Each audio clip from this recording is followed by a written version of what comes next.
এমন একটি জেল যেখানে ইঁদুর পর্যন্ত বাঁচতে পারে না। এখানের বাতাসে ভাসে এক অদ্ভুত গন্ধ, যেন মৃত্যু সারাক্ষণ আপনার ঘাড়ের উপর দাঁড়িয়ে নিঃশ্বাস ফেলছে।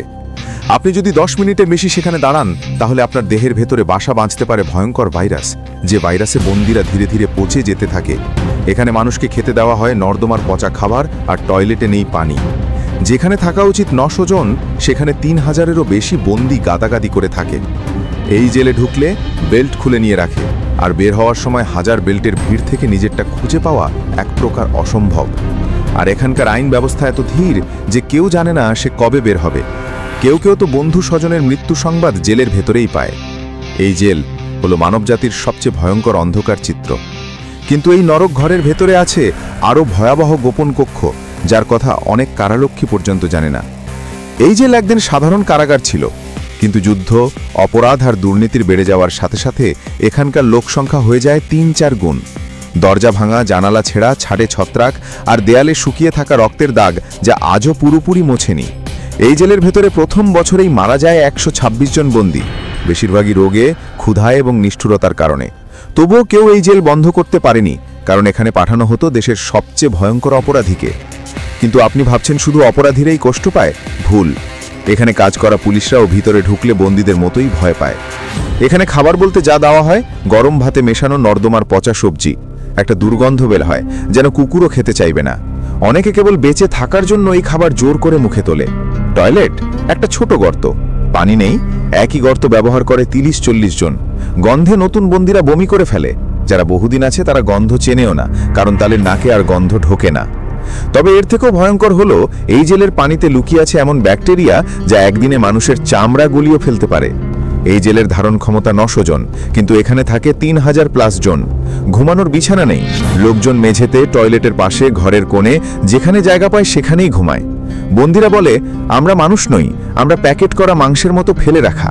এখানে শ্বাস নিতে কষ্ট হয়, ঘরে বাতাস ঢুকে না। একজন জীবিত মানুষকে চাপা দিয়ে ফেলতে কারো সময় লাগে না। এখানে প্রতিদিন 3-4 জন অজ্ঞান হয়ে পড়ে থাকে। কিন্তু এই ভিড়ের ভেতরে আছে এক অদ্ভুত নিয়ম, যে নিয়ম মানতে না পারলে বন্দীরা আপনাকে জীবন্ত মেরে ফেলতে পারে। এই জেলে কারারক্ষীদের কোনো ক্ষমতা নেই।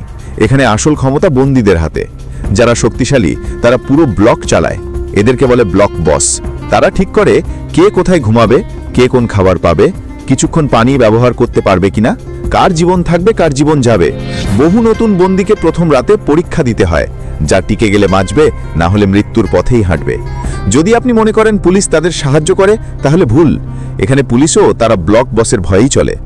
এই জেল পৃথিবীর সবচেয়ে ভয়ঙ্কর ভাইরাস তৈরির জায়গা বলা হয়। এখানে টিবি, স্কিন রট, ব্ল্যাক ফাঙ্গাস এবং পানিবাহিত অসুখ মুহূর্তে ছড়িয়ে পড়ে। একবার একজন বন্দী শুধু কাশি দিচ্ছিল, 2 সপ্তাহের মধ্যে পুরো ব্লকের 45 জন অসুস্থ হয়ে পড়ে। কারো কারো শরীরের চামড়া উঠে যেতে থাকে। হাসপাতাল নেই, ডাক্তার কখনো আসে কখনো আসে না। অনেক বন্দী ধীরে ধীরে পচে গিয়ে মারা যায়।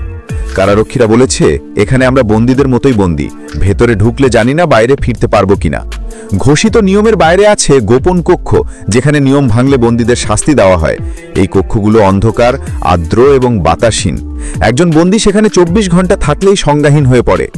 এখানকার আইন ব্যবস্থা এত ধীর যে মামলা শেষ হতে লাগে 10 থেকে 15 বছর। অনেকে তো জানেই না তাদের মামলার স্ট্যাটাস কি। একজন বন্দিকালেই তার মায়ের মৃত্যু সংবাদ দেয়। সে কাঁদতেও পারে না, কারণ চোখের পানি পর্যন্ত শুকিয়ে গেছে। কারো বের হওয়ার তারিখ নেই, কারো বিচার শেষ হয়নি। কেউ জানে না কার জীবনে আলো কখন আসবে। এখানে পালানো অসম্ভব, চারিদিকে বিদ্যুতায়িত দেওয়াল। বন্দীরা বলেছে, এই জেল থেকে বের হওয়া যায় শুধু মৃতদেহ হয়ে। কিছু বন্দী চেষ্টা করেছিল। 2 জন বিদ্যুতায়িত হয়ে মারা যায়, একজন দেওয়াল থেকে পড়ে হাত পা ভেঙে যায়, আর একজন এখনও নিখোঁজ। কেউ বলে সে পালিয়েছে, কেউ বলে তাকে দেয়ালের কাছে কুকুরে খেয়ে ফেলেছে। এখানে প্রতিটা জিনিসের দাম আছে। 5 মিনিট পানির দাম, টয়লেট ব্যবহারের দাম, 1 টুকরো সাবান, 1 পাতা ওষুধ, এমনকি ঘুমানোর জন্য 1 হাত জায়গাও বিক্রি হয়। যার টাকা নেই সে শুধু শ্বাস নেওয়ার অনুমতিটুকুই পায়। কারণ এই জেল দেশের সবচেয়ে ভয়ঙ্কর অপরাধীদের রাখার শেষ জায়গা, যারা বাইরে গেলে সমাজ অস্থির হয়ে যাবে। সরকার জানে জেল ভয়ঙ্কর, তবুও এটিকে রাখতে হয়, কারণ এর বিকল্প নেই। এই জেলের ভেতরে যারা আছে তাদের জীবনে মুক্তির আলো কবে আসবে তা কেউ জানে না। কিন্তু আমরা যারা বাইরে আছি তাদের গল্প দেখে বুঝি, মানুষ ভুল করলে শাস্তি পাওয়া স্বাভাবিক, কিন্তু কখনোই মানবিকতা হারানো শাস্তির অংশ হওয়া উচিত নয়। আপনি যদি এমন আরও ভয়ঙ্কর বাস্তব ডকুমেন্টারি দেখতে চান, তাহলে চ্যানেলটি সাবস্ক্রাইব করুন, লাইক দিন, কমেন্ট করুন, কারণ আপনার একটা ক্লিক আমাদেরকে আরও শক্তি দেয় নতুন ডকুমেন্টারি বানাতে।